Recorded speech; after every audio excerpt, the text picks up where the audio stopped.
What is up, everybody? Welcome back to another edition of the Sheehan Show here on the Sherdog.com. My name is Sean Sheehan, and we are back. Happy New Year, everybody. One Championship is back, and we're back with the preview for One Championship as the Prime Video 18 card goes down January 12th over in the Lumpini Boxing Stadium in Bangkok, Thailand. And what we have here, first of all, headline news, is more MMA. For people who are demanding it after last year, Chachi promised it, and we have a good few MMA fights on this. You know what's funny as well? Like, this card really came together late. I usually have this preview recorded a week before I'm doing it at the moment, but obviously with with the Christmas period and all of that, it came together late. Plus, they have some mega fights coming up later on, not only this month, but as we go in towards the end of the winter, into the springtime. Yeah, springtime. And I feel like the One Championship have really tried to kind of stack those cards and get the year going, very, very quickly. And maybe this one was the kind of the card to prepare for those cards, maybe if you want to put it that way. But at the same time, there's a lot of MMA on this as well, and I'm very interested to see it. There's some very good fights on it, and some very, I suppose, leading fights to what we will be seeing for the rest of the year. So good to.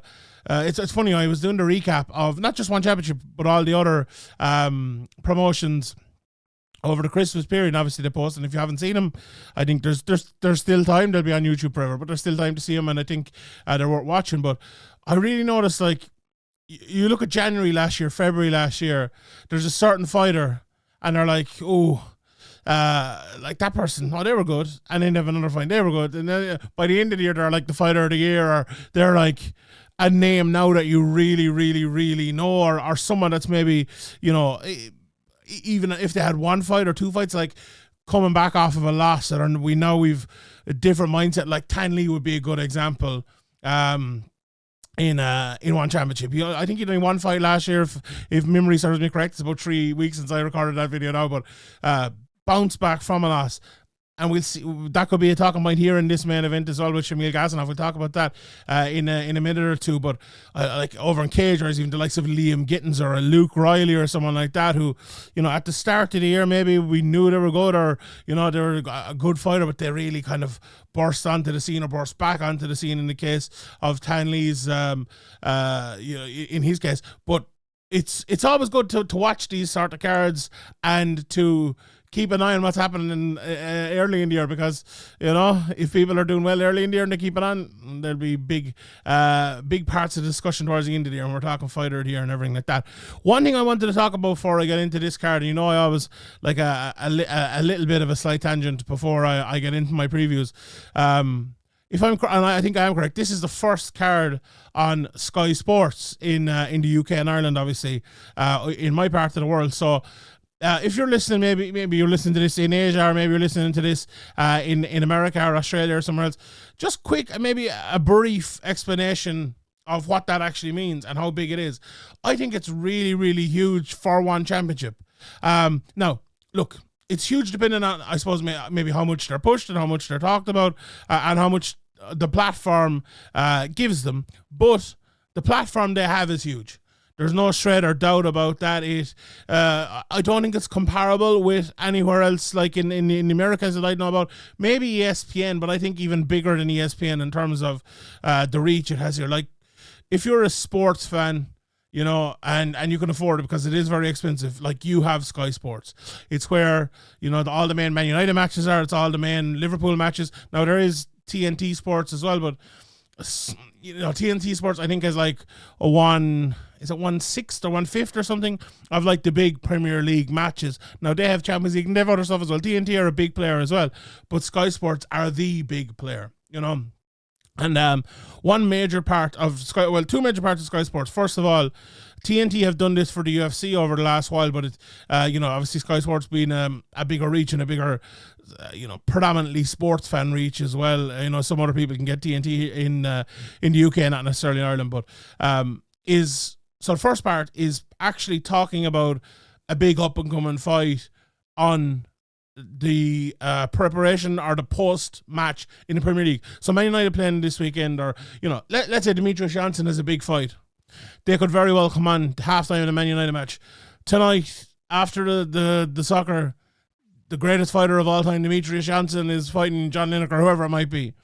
That's massive. You know, maybe people would recognize Demetrius Johnson's name, or maybe they have stamping, they play a bit of a walkout or something like that. They've done things like that in the past to entice people to get them in, because like Sky Sports are in the One Championship business now, so it's in their benefit to want to push One Championship as well. So that's absolutely massive. And the other part of it as well, something that will happen, is Sky Sports News. So Sky Sports News is a dedicated 24-hour. Well, it's not exactly 24. It's on 24 hours, but it's like live. I think maybe how many hours? 18 hours or something like that. So it is what Sky Sports News is in the UK and Ireland is basically like, you know, you've 20 minutes before you go to work in the morning, 4:09, Sky Sports News is on for that 20 minutes.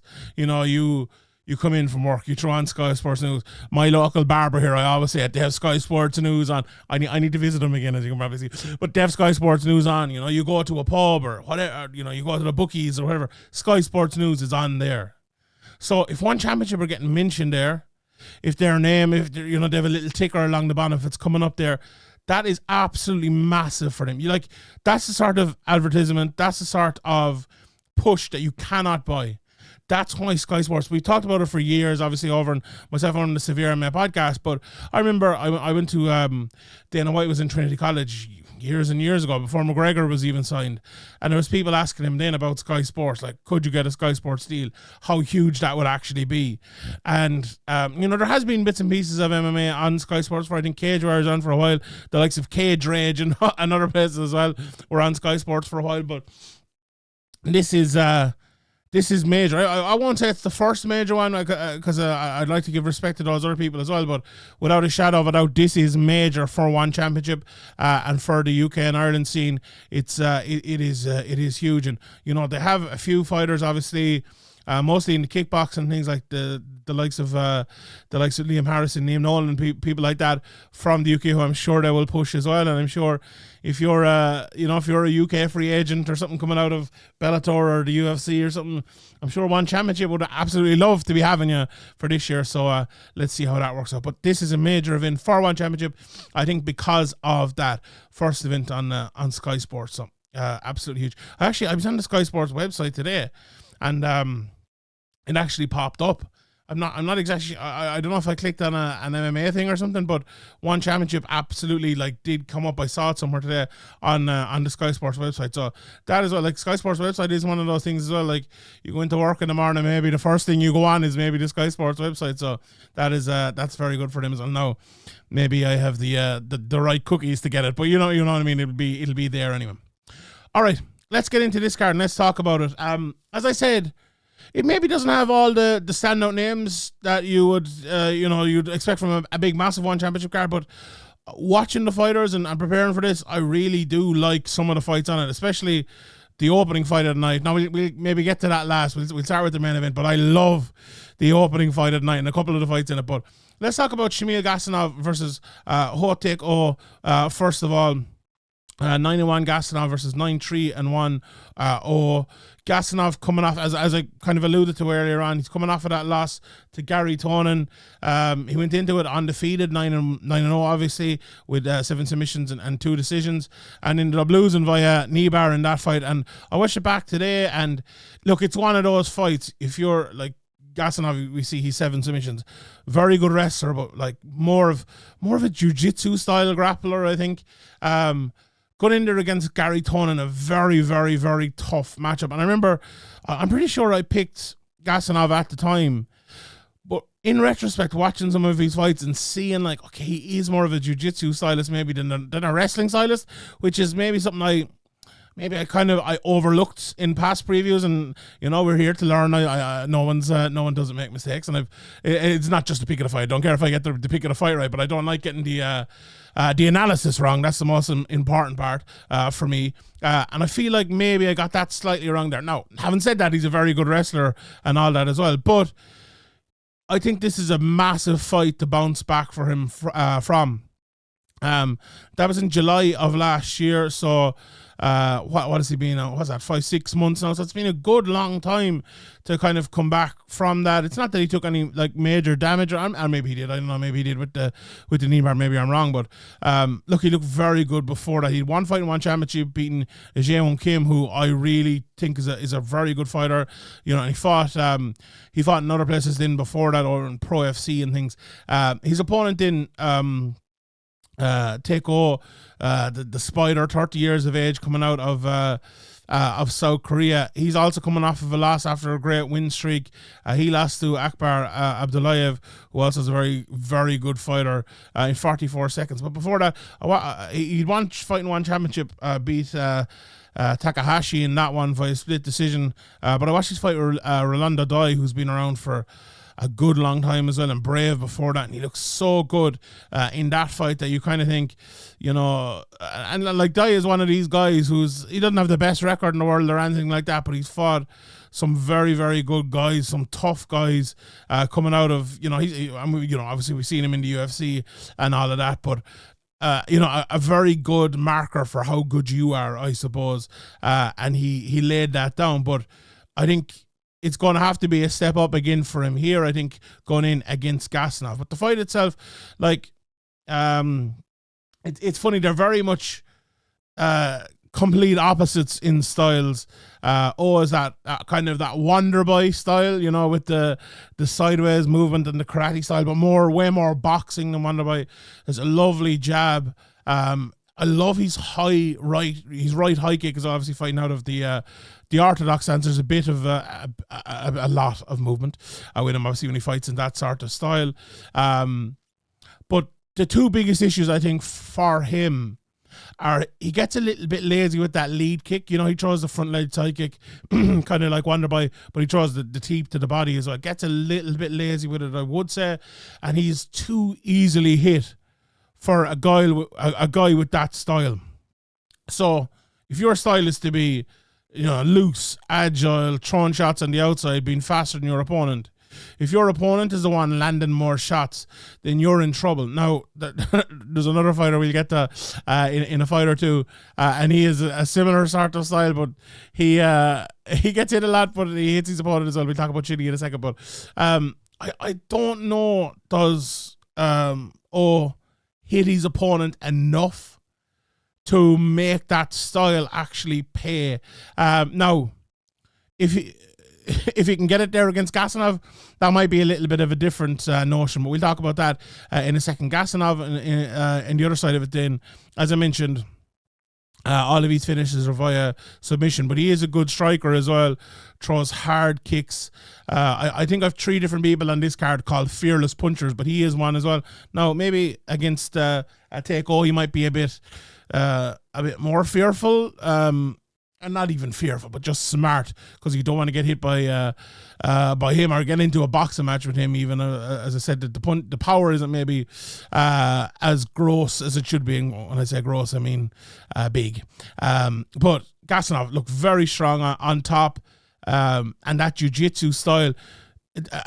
You know, I'll say it again, strong on top, right? Good wrestler, but it's the jiu-jitsu side, it's the movement, it's his ability to take the back. Let me just look at his submissions here. I would garner a lot of them would be chokes, and rear naked choke, guillotine. Actually, there's a lot of guillotines on it, because he does, a few rear naked chokes, a few arm bars as well.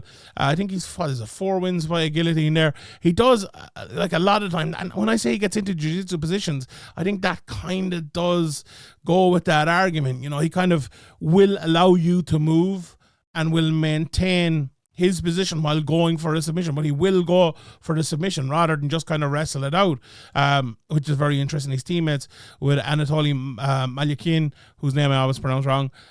So look, when you know your teammates with him, you're in that camp. You know, those lads, top level fighters. One thing I like from Gasanov on the feet is the high kick as well. Someone's going to land a big high kick in this fight. That's my prediction, unless there's a very early takedown. But he's very astute looking from length, where Oak is very good as well, and very, very kind of controlled as is Taek. But I just wonder if this will be, considering what happened the last time and he lost, will this be all out takedown submission straight away. I don't want any messing here. There's no chance. Okay, I went into the last fight and I wrestled and did jiu-jitsu with one of the best jiu-jitsu players in the world. Am I going to go in here and strike with a really, really good striker? I think probably not. I think Gasanov will try. I think what he'll do is get straight in the face of Taek.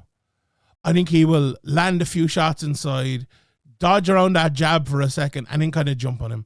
Whether it's a takedown, whether it's... I think it'll probably be like a body lock trip against the cage and take him down. And I think...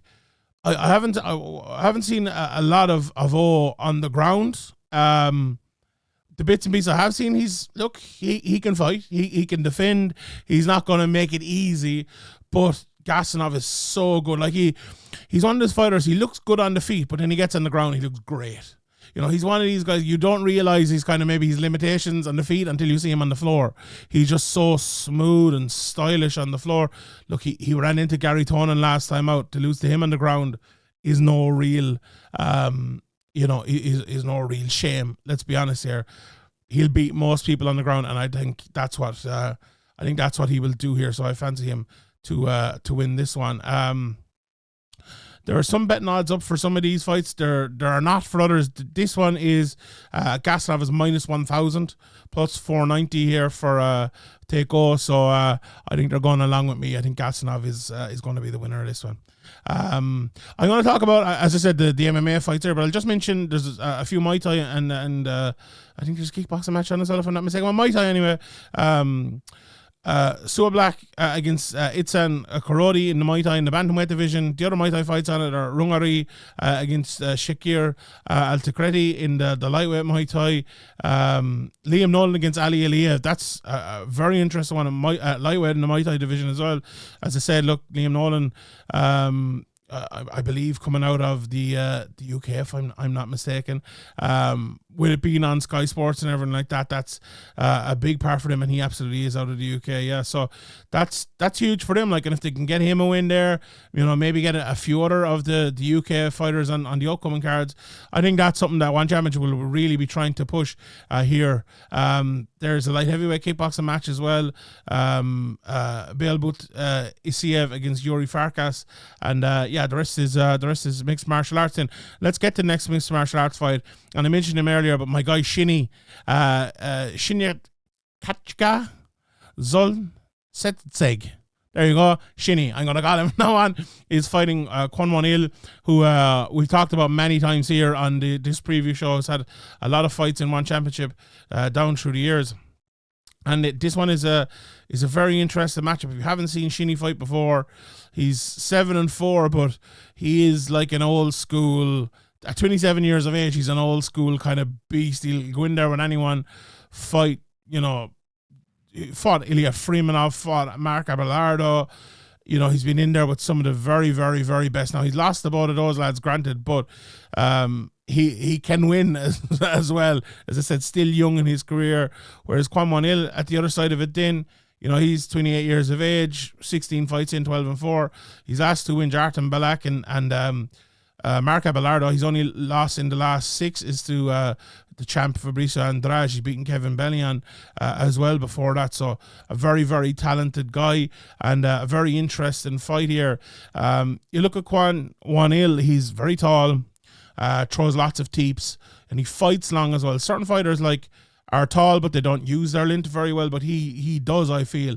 He, as I said, fights on with pressure as well. You know, he puts that jab out there, that hook, the left hook he throws on the inside is so effective. I said that a few times now talking about him, but watching a couple of his fights again today, let me just check I think maybe it was it's Kevin Bellion fight I was watching.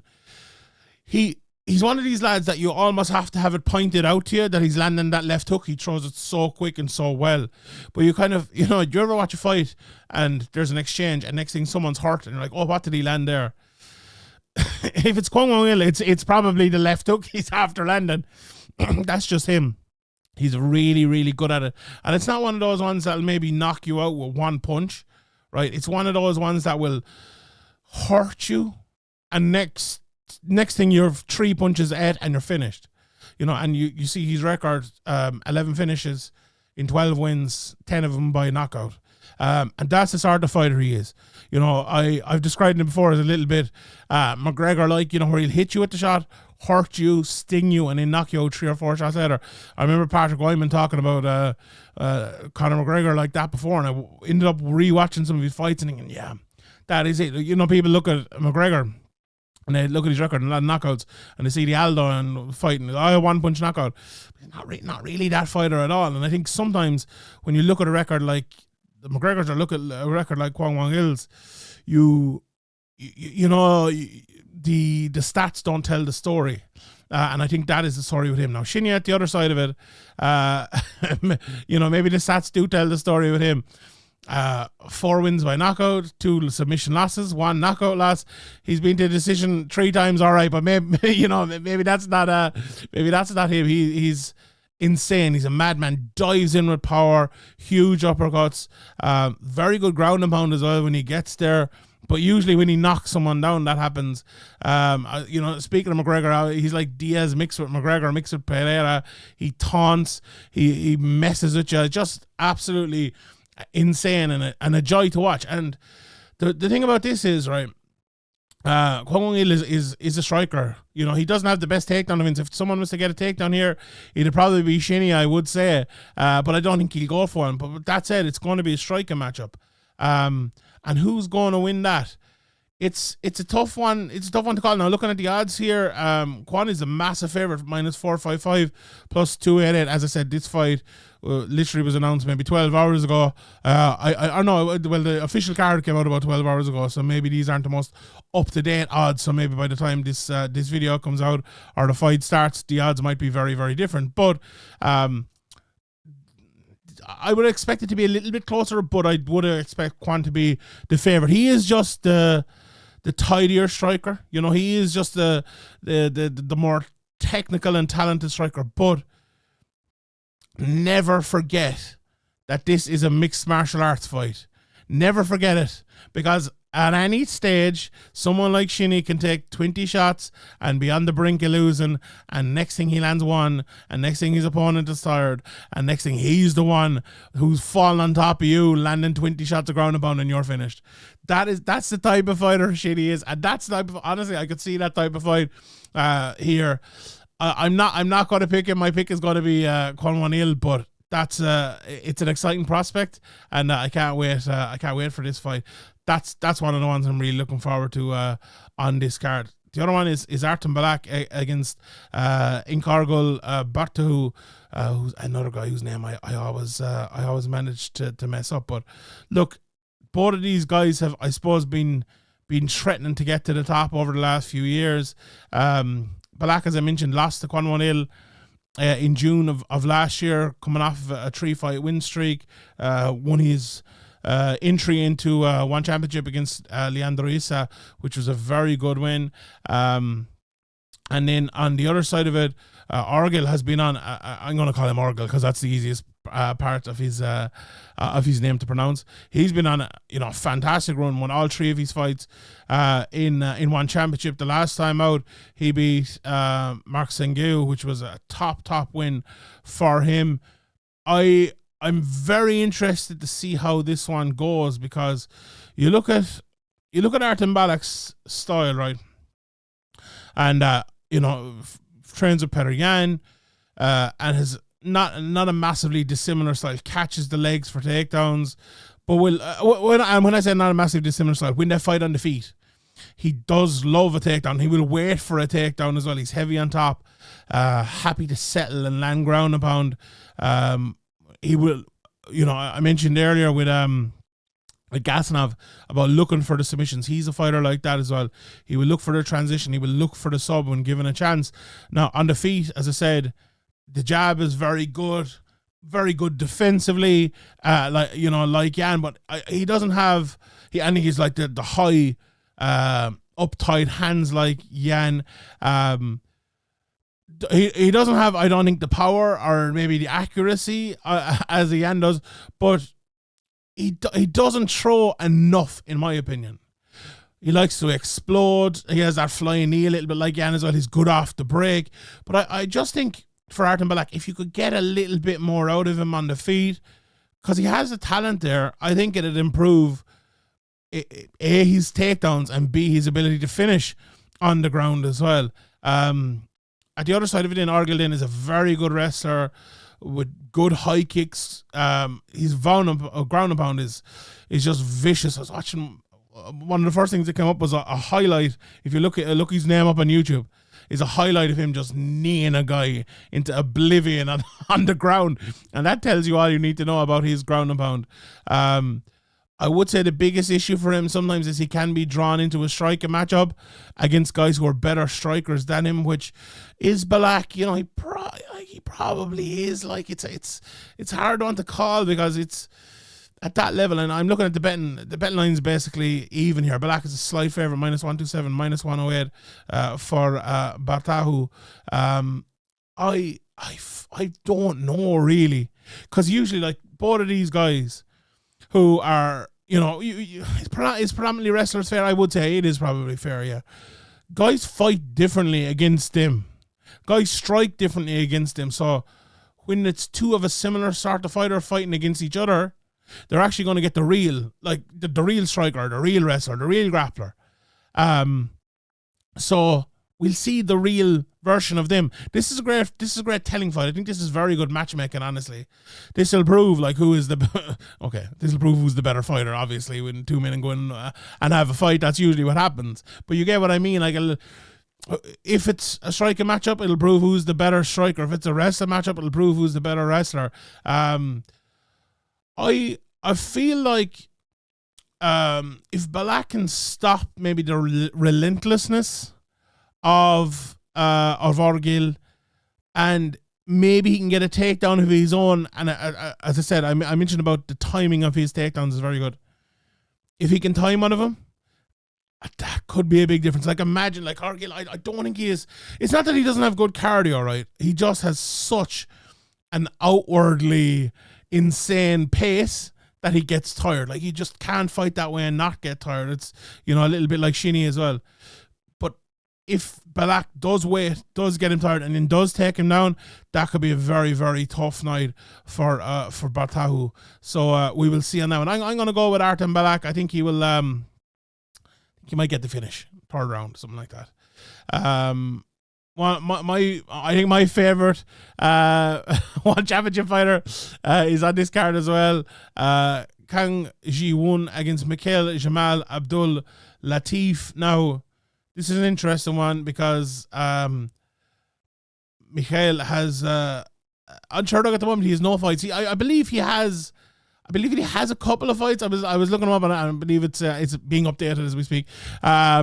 There is one on YouTube from like 10 years ago. I'm not sure if it's like a proper MMA fight or if it's mixed rules or something like that. But so he's never had a modern MMA fight. Let's put it that way. But he's a kickboxer now and fighting another kickboxer here, or karate kind of stylist. So I really haven't seen almost anything of him. The only thing I saw was in MMA was 10 years ago, him getting taken down and destroyed, and then a couple of the kickboxing matches that are up there, he's not exactly covered himself in glory. Got knocked out, I think, in his, maybe his only one championship fight. I'm not 100% sure, but from the bits and pieces you saw, he throws hard and he tries to land, and he tries to land those big shots. Now the other side of it, Kang he's brilliant at what he's brilliant at. Now, the last time he went in there against Ben Tynan, it was in like this. It was in a ring, and he should never fight in a ring again. Now, okay, he's fighting a fellow striker, I believe. He could have become a jiu-jitsu black belt in 10 years, who knows. But Ji-Won Kang is a karateka heavyweight. That's not actually a heavyweight. He's more of like a welterweight who moves around, massive athlete, southpaw striker. He's a guy who went toe-to-toe with Paul Elliott and sparked him. He knocked out Ali Akbari. Just insane power. As I said, moves like Wonder Boy, throws those wheel kicks. He's only a couple of losses to Buchecha and Tynan, who I mentioned last time, who obviously a very good wrestler and a very good jiu-jitsu guy. His wrestling doesn't look amazing, but he can stop a guy if he needs to be. Look, this is going to be a kickboxing match, I would guess. And I like Kang to come back here. I think it's a good setup matchup maybe for him to get him back into winning ways. I think he is a real asset to them because he's exciting and he's fun, and this is the type of heavyweight you want, and I would love to see him get back in there and have a good few fights this year. So I really like him in this fight. I don't believe there's betting out for this, but I think he will be a big favourite to win that one. To see him coming back to winning ways as well is probably exactly what one championship want from this one. And then the last MMA fight of the evening is Mark Abelardo against Ibragim Dauev.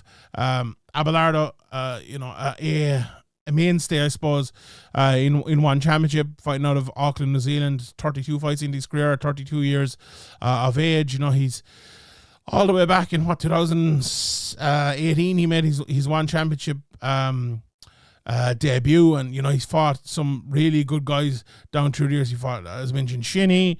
He's fought Fabricio Andrade. He's fought Kang, who's also on this card, and many more as well. Even before that, he fought the likes of Steve Leman, Trevin Jones, who was in the UFC. I think he's in Cage Warriors now. And he all of those kind of names are on it. His opponent is only 22 years of age, born in 2001, 8-1, coming out of Grozny in Russia. He lost his second fight ever back in 2019, so he was 1-1 after that, and he's 8-0 since fighting. And this guy's fighting in ACA as well. And if you know ACA, it's the Young Eagles cards. There's no easy fights in them, and he's getting a lot of finishes and looking good in them as well. Watching a couple of his fights today, he's one of these guys, you see him and he's not the biggest guy in the world, obviously, fighting at 135 pounds or even lower, and I think he fought up as far as 155 pounds, but he is and this is at featherweight. He's one of those guys who looks light. He looks, weak is the wrong word, but he doesn't look strong. And then you put him in a clinch, and he is tying with lads around. Or lads are like pushing him against her, and he's just moving out, turning around, getting trips, getting on top of them. Really, really, really good on that clinch. Very good technique, but strong as well. Good ground and pound. Very good at getting up if he's taken down as well. And just a madman on the feet when he gets going. I'll say it again. These are the other two I call fearless strikers. He is a fearless striker. Just that high kick is rapid. And, oh my God, if you haven't seen his fight, let me just pull up the name of it. It's 3 fights ago. So it's Misalbek he fought. Right? If you just look up his name, you'll find it.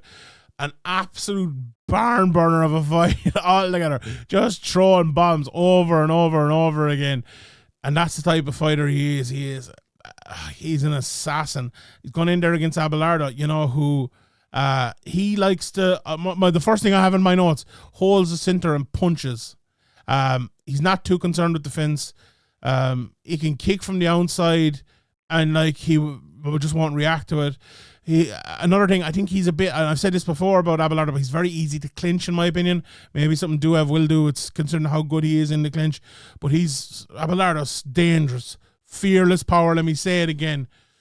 This is going to be a barn burner. If you're tuning in to One Championship, tune in for the first fight of the night, because I think that will be the best fight of the night, because this is going to be absolutely insane. I can't wait to see it, and I can't wait to see the whole card. It's good to be back to mixed martial arts. Actually, just a betting on that, Dauev is a big favorite, minus 300 and 12 plus 220 for Abelardo there. I think that's about right. I'll be picking Dauev in that fight as well. So all right, that's it from me, everybody. Thank you very much for tuning into this.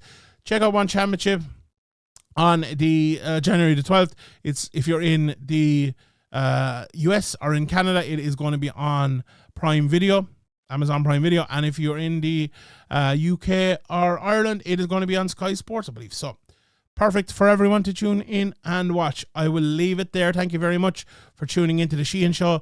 My name is Sean Sheehan for Sherdog.com, and I'll see you all next time.